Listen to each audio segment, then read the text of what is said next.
I'm going to call the meeting of the MSAD 49 Board of School Directors to order. Roll call. Please. Here. She'll be here. She's just going to be late. Haverly. David Wilson. Here. Lamont. Here. Katie Flood. Here. Tim Flood. He's a medical. He has a medical. Henry. Here. Finley. Here. Knott. Here. Lugemeyer. Here. Lambert. Here. White. Here.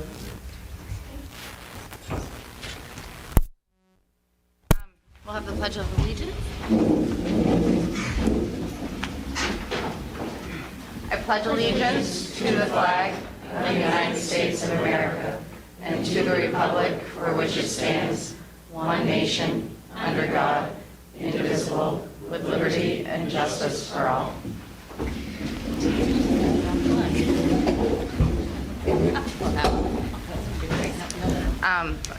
Approval of minutes. Is there a motion to accept the minutes of the November 7th, 2019 board meeting? Second.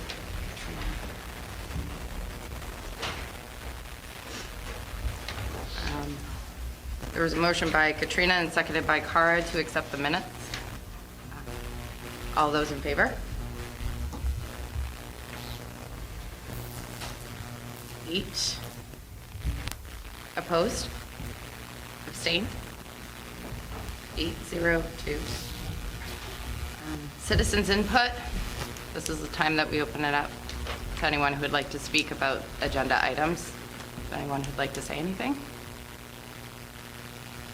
All right. Old business. There was something missing from the agenda.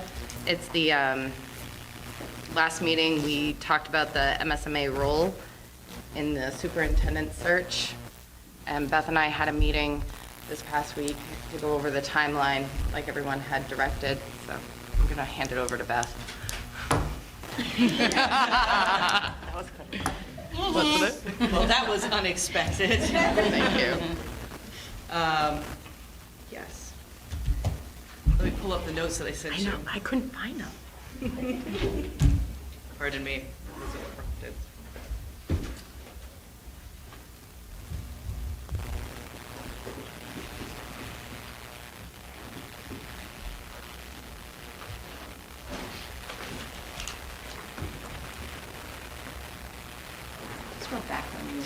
I know. Yes, it would. I couldn't find my notes, so. He's got a ukulele. Got a harmonica. Come on. Break it out. Nothing. You? No. I do at home. Did you email them to me? I emailed them. Okay. Sorry.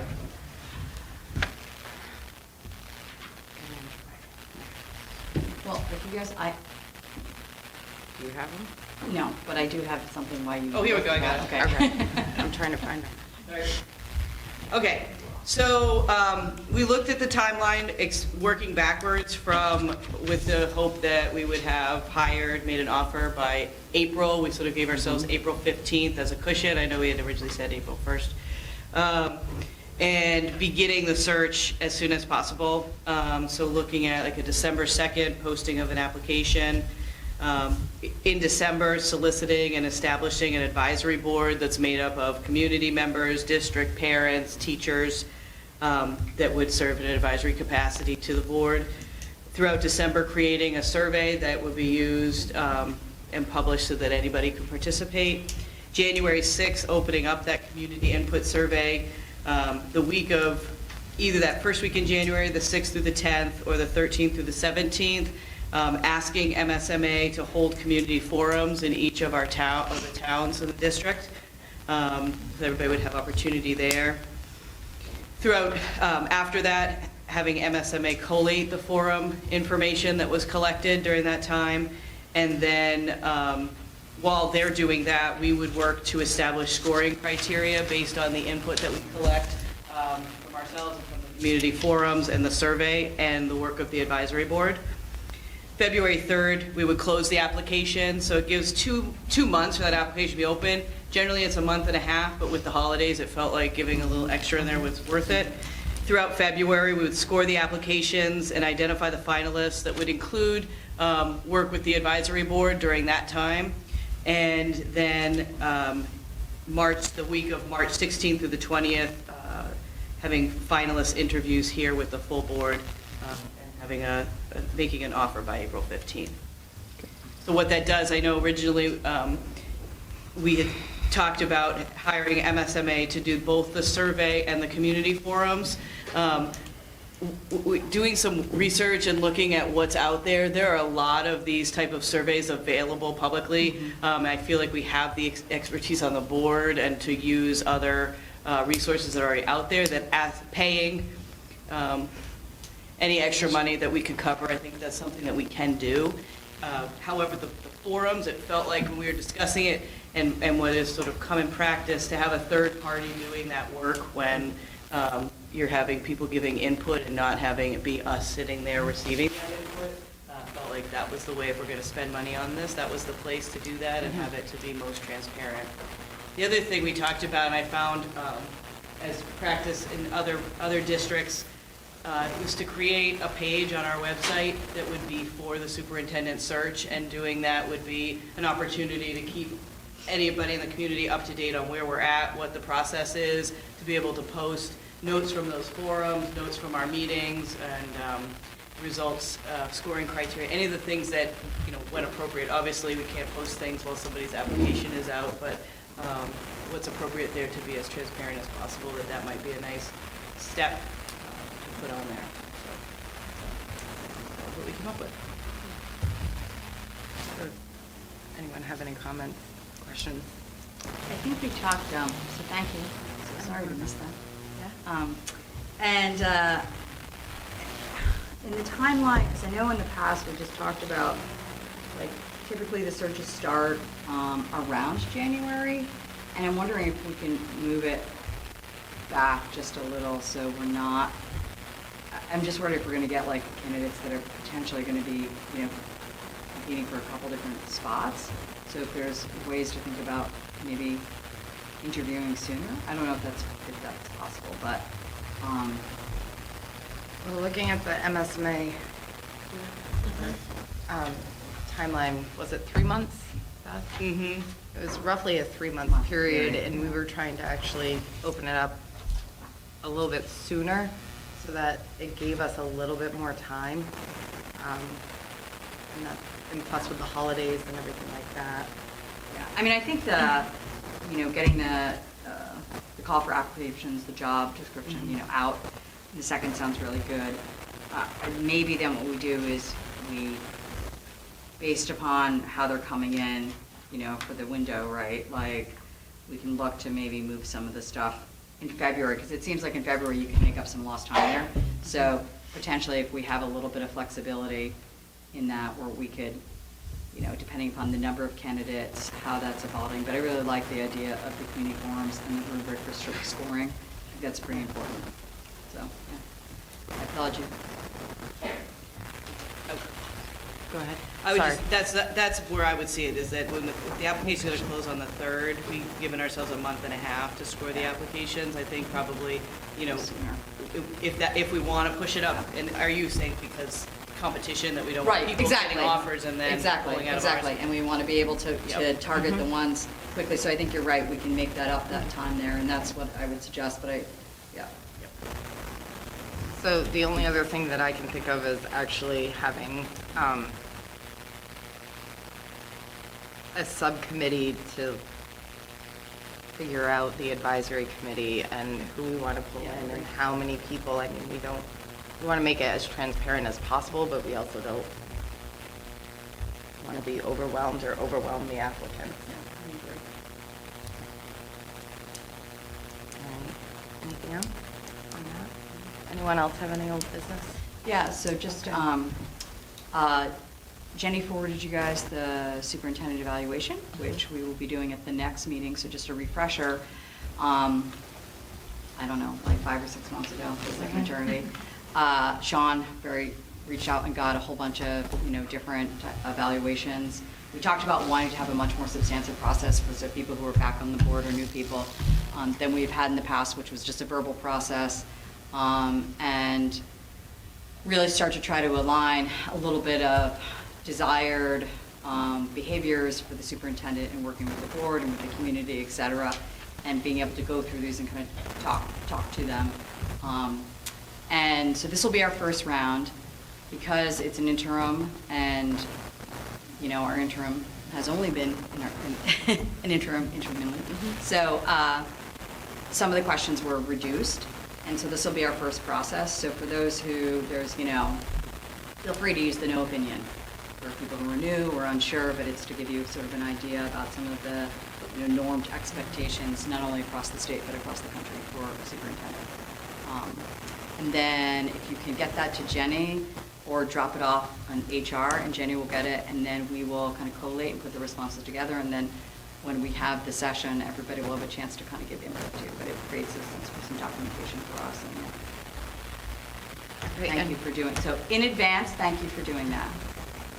I believe the date that Jenny put on it was November 29th.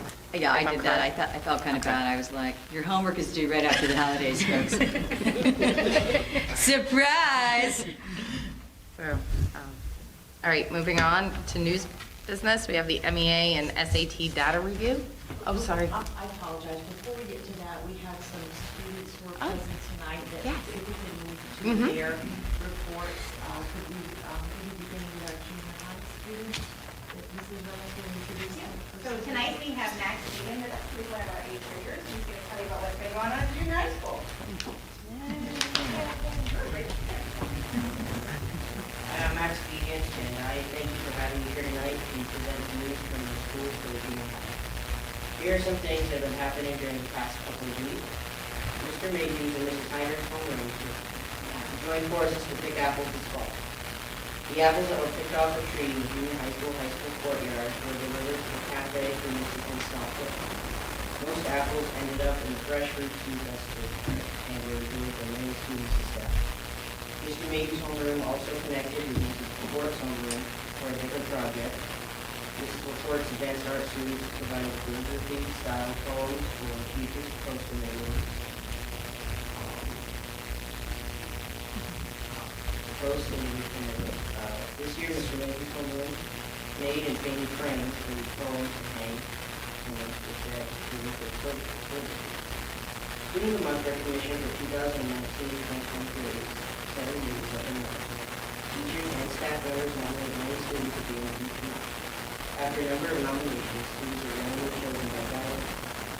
These students receive a large junior high school certificate, large junior high school student must play a water bottle, and they have their picture taken to be placed on our bulletin board.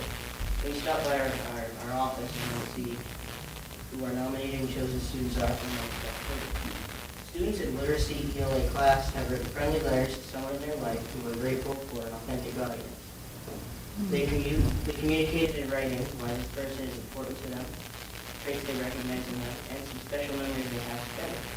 Students follow the writing process of brainstorming ideas on graphic organizing, as in moved off following the friendly letter format, and one-to-one teacher student and the conflict. One kind of These letters are going to be mailed this week from one student high school to recipients to see their next student. The student council has been busy this year. Under the direction of Mrs. White and Mrs. Eastler, and assisted by Dean High School Guidance Counselor Candy Hughes and Mallory Person, this hard-working group raised $180 by filling food after the Farmington tragedy in September and sent it to United Way to help with the Department's expenses. Student council then raffled off a decorative wooden pumpkin made and donated by junior high woodshop teacher Mr. Mayhew, and raised $184 to use towards adopting a local family for Christmas. The students will take part in the shopping and choosing gifts for this family on December 11th. Student council is also currently sponsoring a food drive to benefit Fairfield Interfaith Food Pantry, and we deliver the food collected to help stock the food of the pantry on December 4th. As of now, student council members are working on an exciting holiday spirit week for Lynch Junior High School. In conjunction with the student council food drive, the junior high school main office will also be participating. Mrs. Reynolds and Mrs. Rhines have a tail featherless turkey from across the main office. In order for the turkey to gain tail feathers, junior high school staff will recognize the student for an accomplishment, carrying a generous act, an improvement in class, etc. That student's name will be written on a feather along with what the student was recognized for, which homeroom the student was in. The main office, meanwhile, will donate food items to that student's homeroom to add to their total. It's another way that the junior high school will be working together to help our community. On November 8th, Mrs. McCord and her advanced art students held their 5th annual paint night. Students are trained to work as assistants while Mrs. McCord teaches the painting. Paint night is a fundraiser for their trip to the Boston Museum of Fine Art. This year is a real family affair as most of the guests are parents, grandparents, siblings, and aunts. Everybody had a lot of fun and left a beautiful work of art. The junior senior high life skills program has been planning and preparing for Thanksgiving feast scheduled for this Friday, November 22nd, in a multi-purpose room at 12:30 p.m. The administrators, support staff, teachers, and many other people who support the life skills program have invited to attend dinner with the students. Over 60 people are expected to attend. 2 turkeys will be roasted and will be served with mashed potatoes, gravy, stuffing, green bean casserole, rolls of carrots, along with dessert prepared for the students. On other days prior to this week, students decorated centerpieces, wrapped silverware, created guest lists, and many completed other tasks. The life skill program traveled to Walmart last Thursday, November 14th, put a small group of lists, shop, and letters. One by one, students and staff lined up and checked out Walmart with For some, it was the first successful trip to the store and a safe bus ride to and from the store. Throughout the week of November 18th and 22nd, students and staff will be preparing the meals and parts. Potatoes and carrots are peeled on one day, while on another day, desserts are prepared. On the day of the dinner, students will set up the tables, chairs, and serving tables, as well as decorations, cooking off the vegetables and turkey, and keeping it all warm in a food warmer. These plans of ours from the Washington High School cafeteria. These are only some of the things that's going on in the life skills program. We are so thankful for all the work being done by Brenda Bellow and all the ed techs and BHPs who work in that program day in and day out. We truly appreciate all of the support for our program. We hope that we enjoy this meal together and that everyone who attends will take time to be thankful for everyone and everything that they have as precious gift. The Life Skills program would like to wish you all a happy Thanksgiving. This concludes our report. Thank you. Thank you.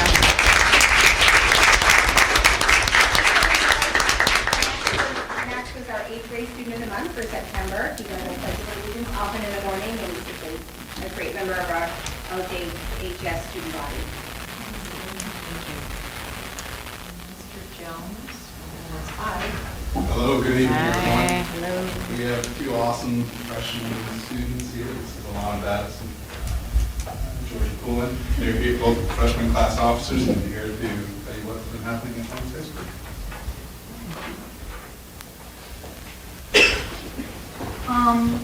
Lawrence High School received a donation from VFW Post number 6924 for Christmas for students. This generous donation has been greatly received and will be put to good use. Speech and debate took first place in their first debate last week. They will host a debate on Saturday, November 23rd in the Williamson Center starting at 9 a.m. Winter sports tryouts started on Monday, November 18th, and a lockdown drill was conducted last Thursday, November 14th. Mr. Bowers held meetings with seniors who were interested during Bulldog Walk on Monday, Tuesday, and Wednesday of this week to discuss graduation. Mr. Bowers met with Ted Fournier of Big Brothers Big Sisters on Monday to talk about getting more students involved with from Lawrence High School. Currently, we have one student, Cassandra Dumont, who is involved with Big Brothers Big Sisters at the Allentown Youth Center.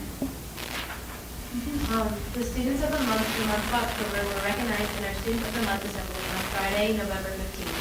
The students are Freshman Student of the Month, Brandon Lawrence, Sophomore Student of the Month, Trey Goodwin, Junior Student of the Month, Sylvie Hawes, Senior Student of the Month, Gavin Robinson. Faculty who were recognized at a Student Senate were Mr. Jones and Mr. Williams. MMT Students of the Month were also recognized in the following programs: Outdoor Leadership, Wyatt Belmont, Emergency Services, Whoopi Brand and Emily McKenna, Culinary Arts, Emma West. Josiah Weber was named the Morning Sentinel KJ Runner of the Year for cross country, and our girls soccer team was awarded the 2019 Sportsmanship Banner for Class B. And JMG presentation about our backpack program at Cody High School this past Friday, KBSA conference. And happy Thanksgiving. Thanks for having us. Thank you.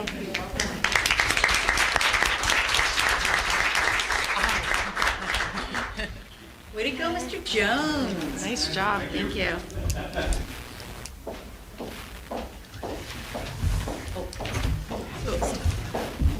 Are we ready to move on to the MEA and, okay.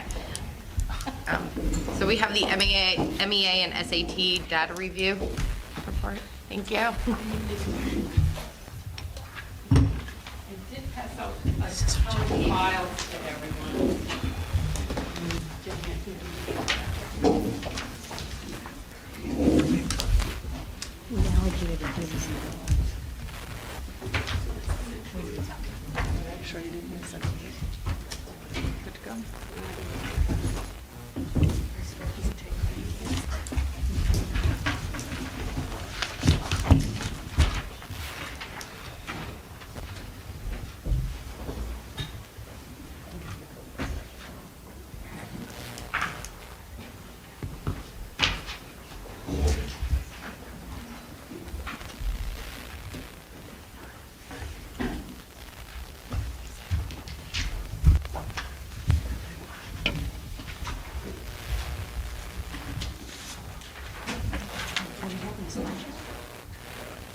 Are the lights going to be okay? Yeah, where is my music?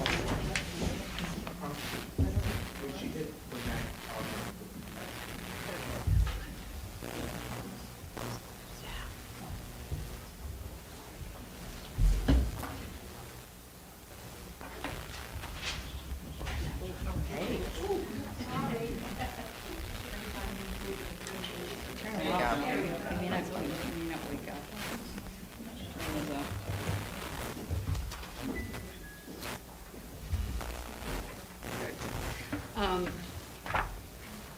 I have put this together. I've also given you a file to follow along and take home and review it if you wish.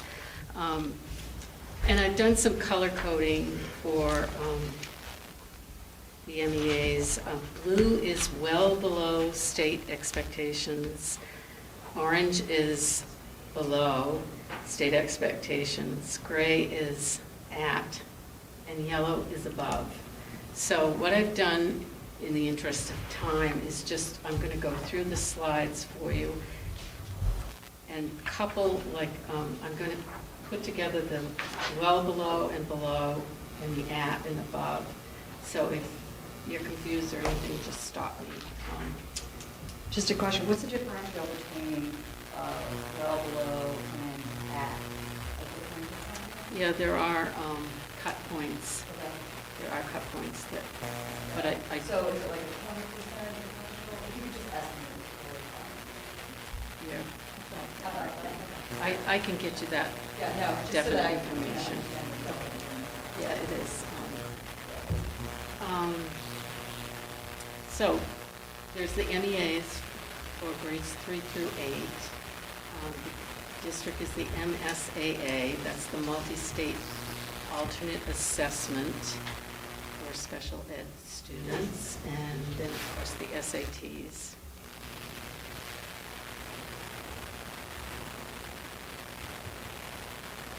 Okay, so this is, bring you back to, this is English language arts. I combined all of the subject areas, English language arts, math, and science.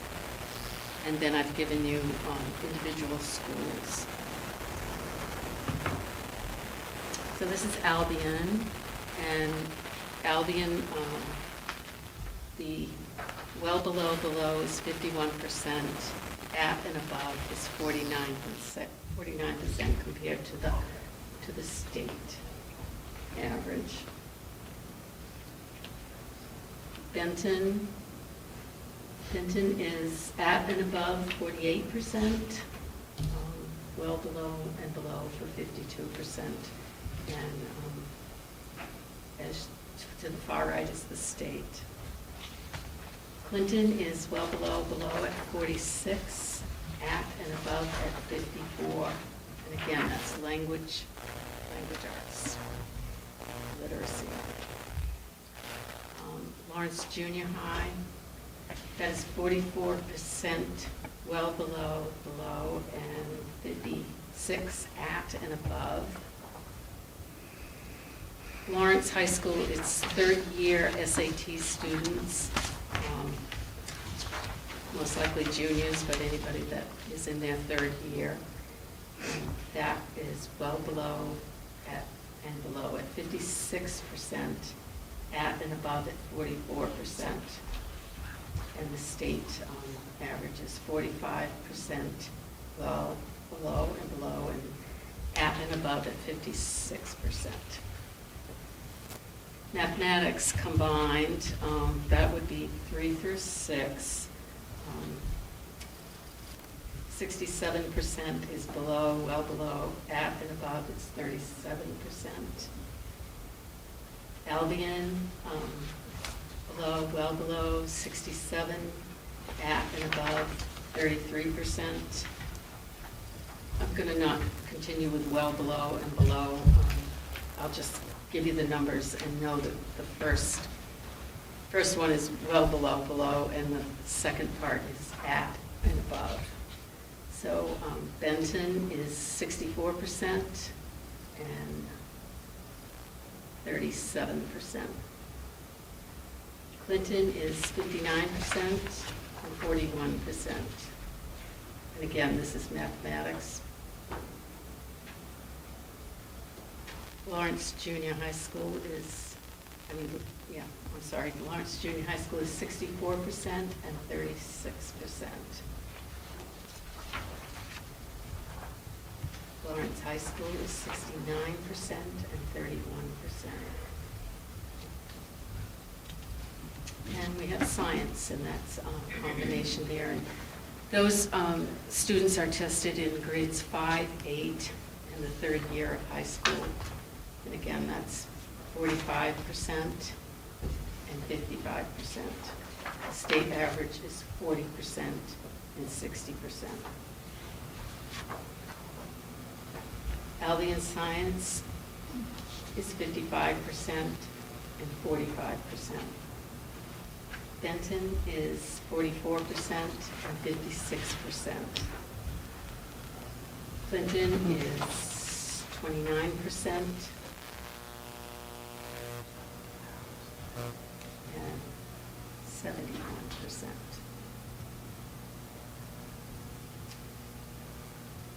Lawrence Junior High School is 36% and 64%. And then Lawrence High School, again, third year students, 50% and 41%. And also in your packet, I have put in Waterville, Winslow, RSU 18, 54, and 49 compared to the state level. And that does not have the 18, 19 because they are not up yet. So we have, I think, 3 years there.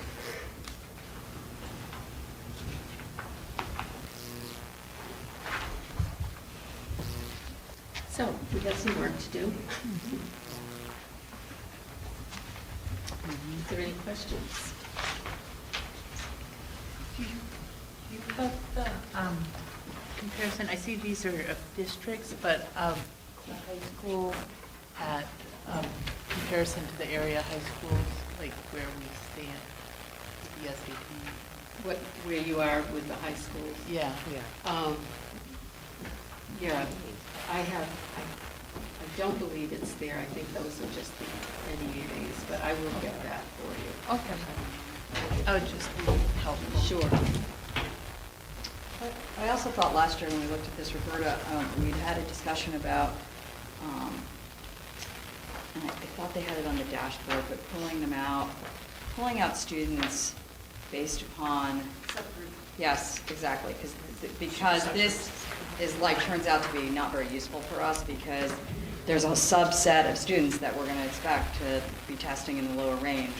So really, it's that, medium that we're really trying to understand out of the total population, right, that does not fall into the category of, challenges, right, learning challenges that's the population that we kind of need to be understanding and seeing, right, on average where they're falling out. So I don't know if where we left that last year.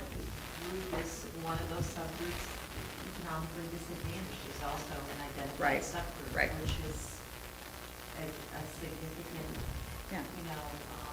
significant membership there. So certainly programming addresses that. All the programming, but this is a tap into really our curriculum that we deliver as well as the students' performance and proficiency. Our curricular exposure and certainly the certain subgroup by identification and perhaps 9P receiving some direct services by virtue of that. You are not necessarily receiving access to a grade level curriculum because you are receiving the instruction where you're at. Yeah. So the testing is at that level for an identification, and they're very general in as far as that category and that breakdown, but it can be a very specific learning disability for some processing. But all students with MIP are identified for a whole host of different reasons that sometimes have nothing to do with cognition. So that is more difficult to discern than it appears. And we be prepared to speak to some of that programming or our response right now as far as paying attention to the testing results. I think, I have gone over the data for special education, general disabilities, our homeless students, our ALS students, eligible for students identified, everybody uses, the expectation would be for what we want, grade level and test, or we're not in that data. However, there are also numbers that might make the most growth Right. rather than Right. the appropriate intervention. So I think this data speaks to the need that our teachers have around resources and curriculum that will provide that special education for And these summative, I think, the summative assessments are always really hard because you're benchmarked in a weird way. Whereas some of the formative assessments that we saw when we went around to each school, like the NOEAs, I think if we were looking at that a little bit more regularly, that would give us that, right, like a better picture about kind of where the norm is because, so for next time, I mean, if we can have some of those, explore some of those gray areas, because I think that's where the conversation lies with us, especially when it comes to budgeting, understand about allocating resources, right? When we see this, and then we want to translate it into action as the board for support, that will become important for us moving forward, so. You can disaggregate this with special ed and homeless, so there are many ways you can disaggregate it. And I'd be happy to do that for you. And also the timing of the release. We are looking at results from a test that occurred last year. And the timeliness and the state of the past decade or so has shifted. The timing of the test, there used to be great, 50% sometimes of these items where you had a good the test. It has some information about the percentages of question types. That's it. And I think not necessarily it's a good idea to chase that. It's instructive to know and see the difficulty, the bar is raised. It's just some information that the timing of the release of it is not helpful in the real-time cycle of instruction. You certainly can't use it formatively. And, that those third graders, they're well into grade 4 now. So it is, the teachers have access. It's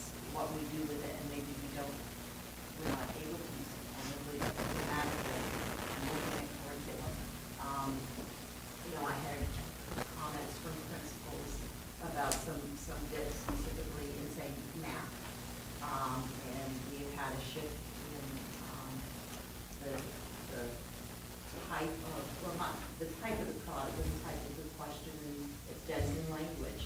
And if that is an obstacle for a child to navigate, it's tough to discern where the struggle is with the language and the question type and communicating and verbalizing that where versus getting at mathematics and concepts.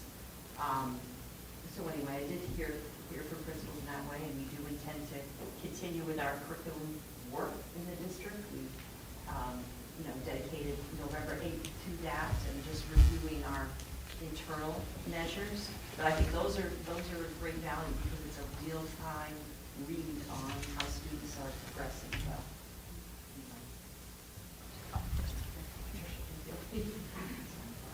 No, I guess, and I don't want to go down a negative, bad road, but I do just kind of feel almost like some of this data almost should, at least for the high school, should have an asterisk. They took the SAT April, what was it, 26th, things kind of went south for the district, for the high school as a whole.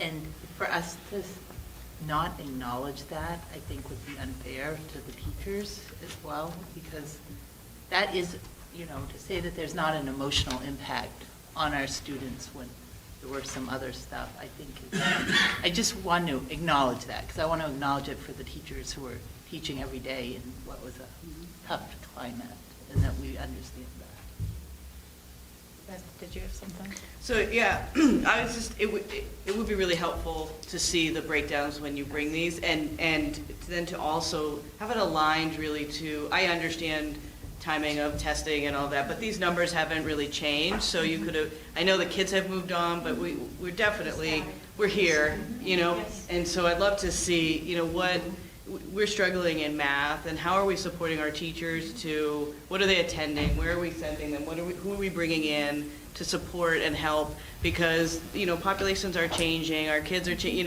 it is tough, and they need support, and they need help to be able to do that, so it would just be good to see those pieces together, as, I'm sure the principals all have that work of like how you're working to support the teachers to improve this, because the curriculum review is one thing, but that's also just what we do. How are we bringing new ideas in, and where are we identifying the successful teachers in the district who are getting through to certain students that they're struggling, and are we able to raise them up and help them to work with other teachers within their buildings or otherwise within the districts? Like, that would be really helpful to tie to this, because then we can start to identify let's invest in what's working. Because when I look at data that isn't changing and it isn't where we want it to be, I worry that we're definitely spending money, so where is it going where we want it to go to make the most impact? And if we can, I don't know what the district has for sort of gauging impact data, and like, what are the strategies and what are do we have those reports somewhere? Yes, awesome. Well, it's time to, the next piece of there are some questions about instruction. Okay, it's not isolated. The teacher's work is not isolated to delivering instruction curriculum. We understand far more clearly now how important it is to address the child as a whole person and the needs that they present, and we're leading in the financing facilities. We're talking about food, we're talking about feeding children, we're talking about paying attention to the affective part of a learning experiences. We hear the access to curriculum, but just like special education services, those are laid out there in very intensive interventions so the student can access and get over those barriers. So the instructional improvement plan was there in the on, and I think each building reflects that. We're moving in a positive academic direction, but there are also other pieces. It's attendance, dealing with chronic absenteeism. You're not here. You miss 1 or 2 days here and there, and you're in a 4x4 block. You've missed a chunk, and sort of sorting out what are the variables. But I understand what you're saying, Beth, and keeping it fresh and moving forward. And we can get you some more information about what we're doing internally, and not just getting on that video like you're saying about curriculum, but it's essential to the work we do. But how else do we get at it? And I think a good model is teachers just having an opportunity pockets of taking some time out to observe up here even, or have some time to talk and work together about what works. And that could be central to curriculum, it could be central to, how are we connecting with a student who's not showing up routinely?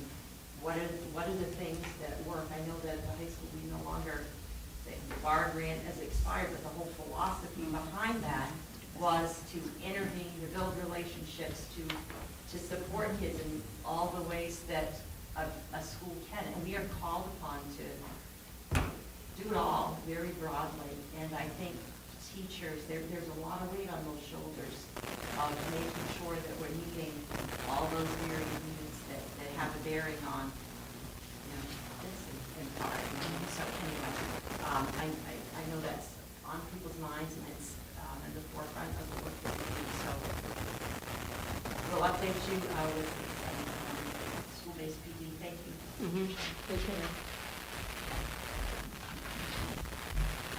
Moving on, we have the district's instructional improvement plans review. So last meeting, we handed out the the improvement plans, and this review was more if anyone had any questions. Principals are here for us to ask.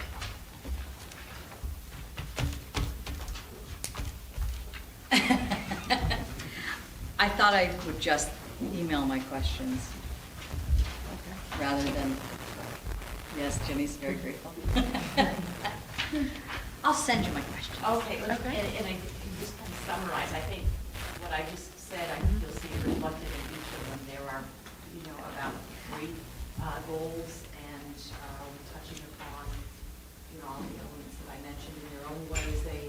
They determined, the principals, along with their staff, determined what their needs are.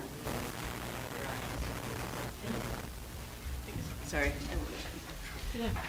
I guess the only thing that, again, it's just sort of like learning, but for me, is it would be helpful in looking at them to know, like, what were last year's goals and what's the reflection on, like, did you meet them? Are they continuing to be a goal? If you didn't, are they still important? And what sort of did you learn by having those? Because I know that, if it's sort of it was hard to look at without knowing where it fits into that picture. Closer together, but Yeah. we did the Tour. of the- That's Yeah. what we went around, that was- Plans, those were the results of. Yeah, one- I didn't find those presentations were really prepared to talk about that, most of those, so that wasn't, I didn't feel like that meant that.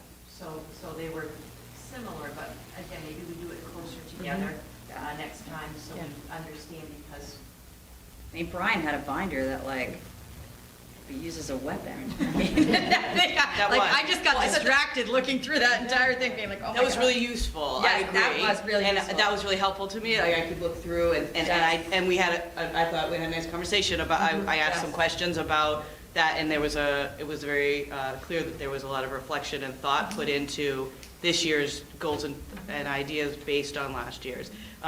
But it didn't seem like that was what everybody was necessarily prepared to do, not that they couldn't, and so each presentation was very different, but that made me go, that's what would be really great to dig into. Again, it's really important for us to be able to make decisions and put resources where they're making a difference, and that's the only way we're gonna know, because we're not in the schools every day, or talking to them, so that would just be really helpful if everybody had that similar format.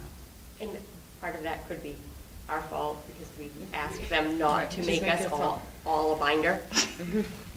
in the past. Because we'd sure, yeah, and I love data, so that's my problem. So, all right, well, bear that in mind. Yeah, we could do But, 50-50. and I will say that another piece, you may see some things bear out in the absence of some resources, that there were some decisions made, so.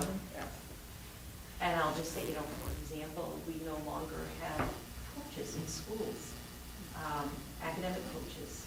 And this will be the first year cycling through that. So, that would be instructive also. But thank you. We'll work toward that. Yeah, and that's where, we got a lot about the formative assessments that I think were pretty helpful when people, talked about what they were using as formative assessments and then how they were checking in. The other thing in regards to, just to echo something that Beth said, I do think that understanding how teachers are learning from other teachers is important. Like, I think Lori, was it a year ago or a year and a half ago, where Lauren attended it was like a specific workshop for Pearson, and I believe it was she, and I don't know if it was Stephanie, designed kind of a gap program for students in regards to the Pearson testing. So I think it's like the common that everybody knows, like the pre-test is all hunky-dory, and then you take the test and you're like, holy whatever, like I'm in a different zone. And so helping students kind of bridge that gap for that. And I remember her saying she thought it was pretty successful. So I don't know if that's something that has gotten dispersed throughout the district, or?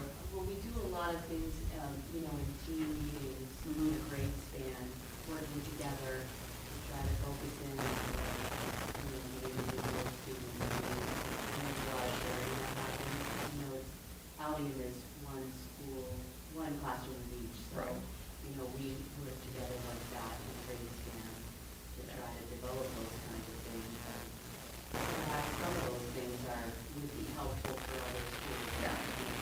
So. Given that we purchased that program, we pay a lot of money for it, and I think I've heard from multiple people just about the stretch there for students. I mean, I experienced it with my own child, and it's fairly accelerated. Like when I looked at the people who developed it, like in 8th grade math, they're already working on slopes. Now, we did tell our daughter she can't go on the stairs. We're like, nope. But, like it's already fairly accelerated, so I can definitely see where if students hadn't been keeping up with it, right, it becomes really easy to lose your way in that. And in Waterville, they don't use that product at all. They're using a book. Yeah. Anything else? All right. Resignations, we have Donna Frankor, Benton Elementary School Secretary, retirement January 2020. Pam Dickinson, Ed Tech 3, junior senior high school, retirement June 2020. Appointments. To authorize the superintendent to approve the transfer for Abby Violet from the business office to Benton Elementary School Secretary. Second. I have a motion and a second to authorize the superintendent to approve the transfer for Abby Violet. All those in favor? Oh, discussion, sorry, thank you. No, okay, all those in favor? And that's 11? No, it's Oh, it's 11. Double check. So, passed unanimously. Oh, sorry, oppose, abstain, no, oppose, abstain? Okay, thank you. As you can tell, my first meeting. Vote to approve the superintendent offering 2019-2020 co-curricular position to John Doyen as boys JV basketball coach.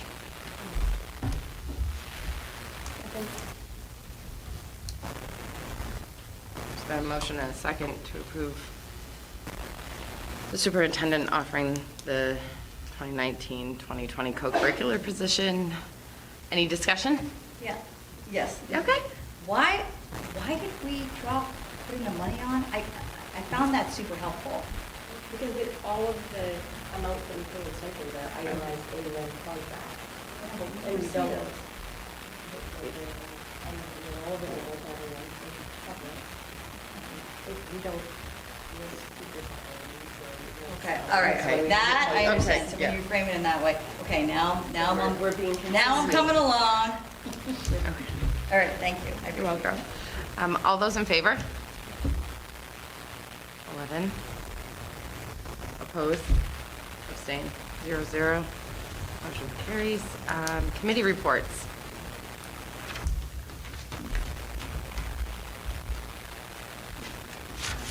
I know Finance and Facilities met tonight. So the one thing that was brought up at the Finance and Facilities meeting this evening was that the road commissioner approached, I'm sorry, I don't know his name over there, met with the school to work with them rather than just using sand in the parking lot to decide and help with weather, upcoming weather, and the temperature of the road to whether or not to put salt versus sand. Helping get equipment set up, helping to get a Kwanzaa hut set up, which will cost $3,500 to set up to hold the sand and salt, which the road commissioner believes the school will be able to recoup that cost this year by using less supplies for the appropriate weather conditions. Anything else? I know for Education Programs Committee, we had to postpone our meeting on the 12th, so it's rescheduled for next Monday, November 25th. Anyone else? I think that would be it. Okay. Superintendent's report. So I'll begin with, I have another quote for filming the board meetings. That's the second one, the lowest one, so I'm going to go ahead with this amount. And I would take it to continue to film our board meetings, and that includes uploading to YouTube. I also, I met with Scott Brown at DOE yesterday morning at length, actually the whole committee that was part of rating the 74 applications that were rated on that state list. And we had more discussion about, we have our RFQ out, if you noticed it was advertised in the Senate and the KJ. We run our 2 ads and we met that statutory requirement. The deadline is December 13th, and it was recommended, and I would recommend that we just begin with a selection committee involving a board member for each of the communities that would review the applications and go through the vetting process there. One of the members of the rating committee was consulting with DOE as an architect and sent me some guidance on how we ought to handle and review those. And it would be sometime in January, probably before a recommendation to the board is made by that committee. At that point, we would probably have the firm before you with a presentation and approve or not, and begin the process, and maybe look to seat a building committee sometime in January as we begin that process of the study that's going to happen of all facilities in our district. At the next board meeting, I'm recommending that prior to that on December 5th, we at the library, that we take some time prior to, and we go through and for primary school as it's first on the list, and for any new members on the board, and just for people's awareness, and I'd also encourage people to review that application. There are components in my receiving that rating and landing number 1 on the list, and there certainly are needs and some deficits as far as it's a very old facility that we could, hopefully wind up with something far more suitable, current, and viable for the programming and for the population that we have there. Some of the concerns, the Sentinel did run a feature piece on this a few Sundays back, shortly after the state board met, and laid out some of the concerns, the elevation concerns, the ADA accessibility code, mention of, even in our report, and those applications are submitted where we're laying out, the most extreme of the concerns that a new building would mitigate. Certainly the building is safe for students to be there, but there were some concerns laid out. I did meet with Steve Reynolds today, who went over that portion of the application with me, and many of the immediate issues there have been remediated, and some can't be because of, let's say, asbestos in the building. It's contained and sealed, but it's there. It's, no one is exposed to it directly, but it's there. Exposed wiring, there are nails, putting windows in place because of the mechanism was degraded. There was one thing specified that because of the 3 elevations in the building, the local fire department didn't have a ladder on their truck at the time when this was submitted. I've since learned that the Fairfield Fire Department, now has a ladder. But that would have been a concern for the students in any of the buildings that the fire department didn't have a ladder with their truck. So I can assure you, there's one thing I've learned about this district, that the buildings may be aging, but they're very well maintained, they're clean, they're safe places for children, but certainly, there was a reason why that particular facility landed number 1 on the list. And I have heard from Scott Brown repeatedly, and the members who came on, there who have experience with construction projects who are saying the same thing. So it would be helpful, instructive for people to take a look at that. And then we'll cycle through as we move our meetings around the district. We'll look at elementary. That is also an issue probably on the list. And I'll be, we'll hopefully next time we have some more information from the state. I've been Scott and company on that. And then so in regard to the selection committee, or something for the board to think about who among you would like to represent the towns. That I work with, like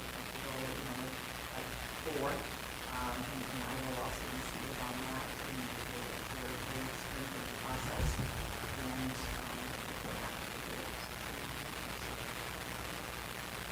membership will be given to you. All right, and I also on that. I'm sorry.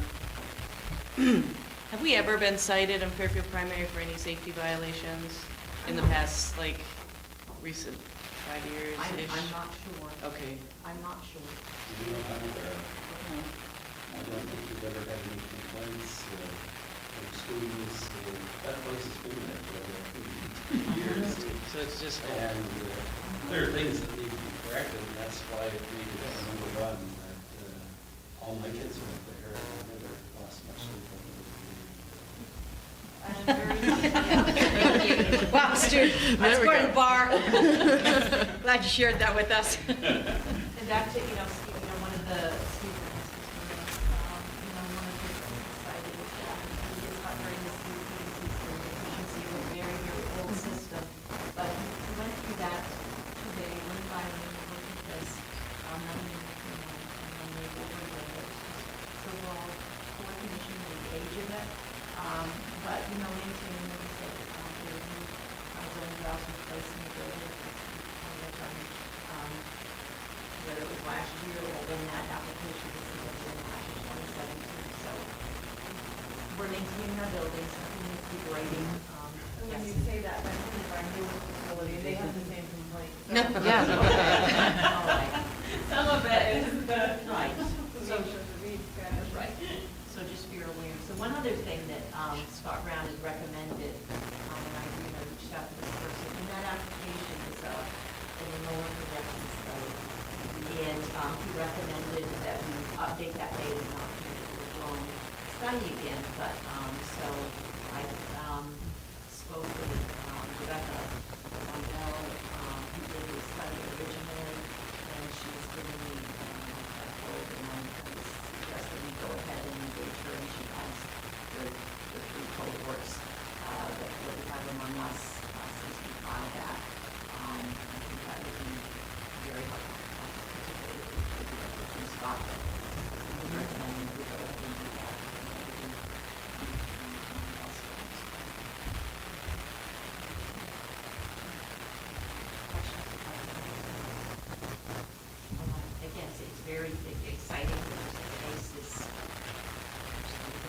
this right now, so,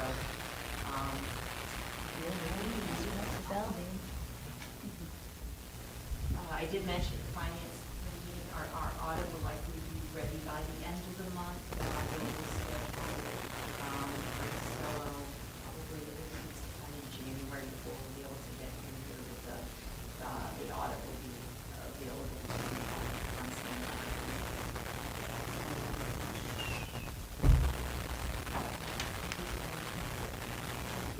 Thank you. Other business. I'm just going to read this, and then Roberta's going to give a little I need to talk tonight. I'm sorry. Okay. Description. Thank you. Description of what this kind of means now. So in accordance with motion 19-6-24, motion by Martin, second by Newbauer, to vote to authorize the transfer of funds between articles cost centers not to exceed 5% of the cost center that the funds are being transferred from to close out fiscal year 2018-2019. It was passed 12-0-0. The following amounts were transferred. Regular instruction decreased by $530,000. Special education increased by $29,486. System administration increased by $541,250. Transportation increased by $109,645, and facility maintenance decreased by $150,380. Yes. Can we get a little explanation there? Regular instruction decreased by 530,000 and system administration increased by 541. Yeah. What was going on?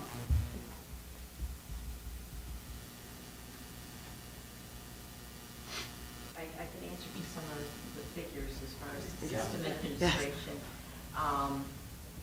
And back to why this is appearing here, I think this is probably the first time it is, it's the recommendation of the auditor and the interpretation of the DOE's interpretation of, so the board approved that 5% ability to transfer 5% in the intervening summer months, essentially, when the board is not convening. But now we specifically need to lay out those amounts and where the money will be moved to. I believe the system administration included $417,000 for 3 settlements. Yes. The legal fees exceeded what was budgeted by about $54,000. There was a settlement through special education services for $10,000. During the intervening summer months, we had employed a superintendent and also employed a person to consult, who was subsequently hired as a superintendent. So there was a cost there. And those are some of the items, but bulk of it were, I would say, about $117,000. Thank you. Not a very pretty picture. No.